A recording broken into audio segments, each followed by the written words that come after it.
তোমরা তো জানো আমার পিতা আমার মাতাকে বনবাসে দিয়েছে।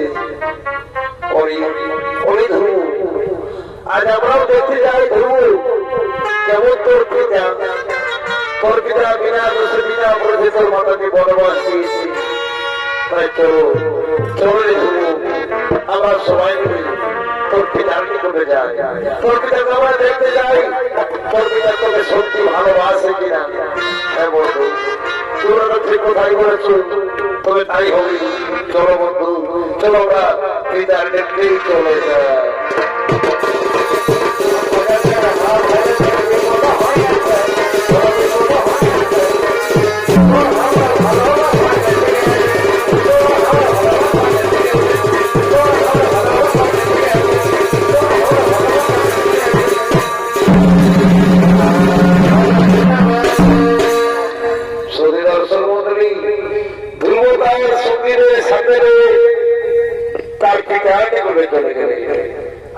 মহারাজা উৎকার করে তার ছোটরানী এবং তাদের এক পুত্র সন্তান হইত, তারা একসাথে রাজমহলে আগমন করিতেছে।